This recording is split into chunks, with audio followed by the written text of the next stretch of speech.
But I also found freedom, eventually, from neoconservatism, which I did not even know I belonged to.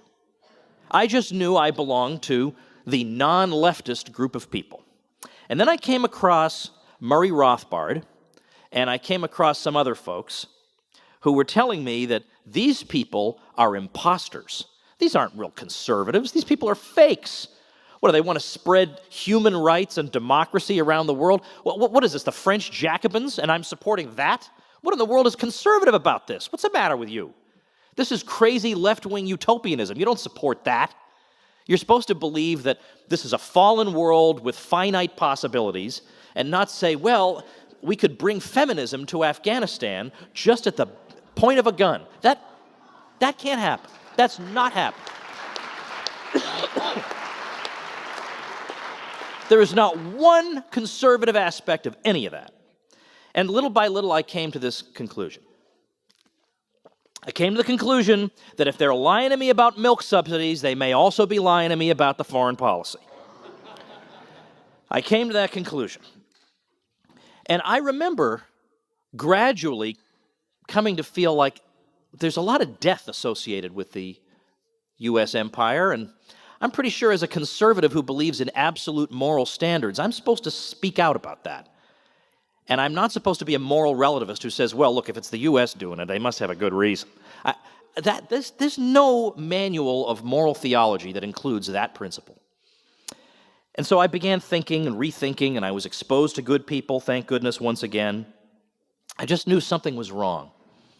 And I just came to the conclusion that the state is the locus of sociopathic behavior in the world, both domestically and foreign.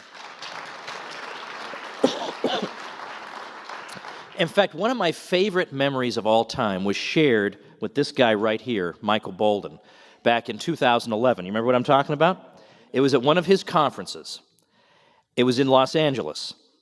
And it was a very diverse group of people in the audience. And some of them were military veterans, even of as recently as the Operation Desert Storm from 1990. I saw people wearing hats, 1991, wearing hats from that. And I was giving a talk about what's wrong with, government and all that. And so I talked about Obamacare and a lot of different things, and I had everybody with me. But I had to say something about foreign policy, and I knew I was going to lose some of them. But I thought, what would Rothbard do in this situation? Would he say, well, I'm in a group of people where some people aren't going to like what I say, so I'll just find a lowest common denominator speech and deliver that one? And because I'm not Rothbard, I was briefly tempted to do that, I'll be honest with you. But then I said, what's the point of building up capital with people if you don't then blow it? So what I did was, you can find this, it's Nullify Now Los Angeles Woods. If you type that in, those terms on YouTube, you'll find it.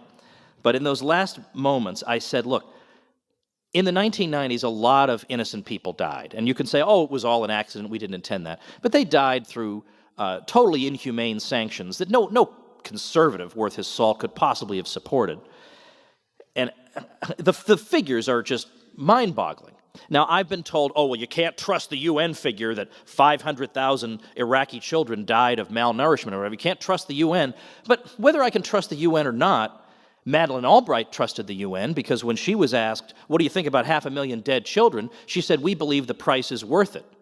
She didn't say, oh, that's a phony baloney figure.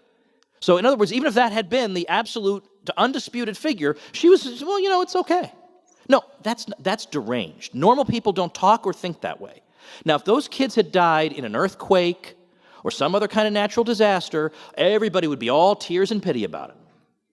But they were among the subjects of the 2-minute hate. We weren't supposed to like that country because we didn't like the guy running it, so therefore we don't like any of the people either. Total leftist view, by the way, that the people in the government are indistinguishable. Why are conservatives going for that? I don't know. It's a disease, neoconservatism. And so I said to that group, look, you people are better than this. How could you let yourselves get caught up in propaganda like this? If you saw somebody in the Soviet Union making excuses for the Kremlin like this, on the basis of no evidence, on the basis of totally ridiculous war propaganda, you'd laugh at them. Well, the whole world is laughing at you right now because you've been had by some of the worst people in the world.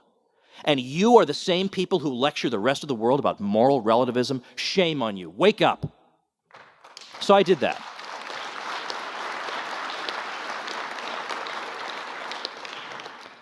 Freedom from neoconservatism. That's all you have to do. Read a few books, you're free. You're out. You've escaped.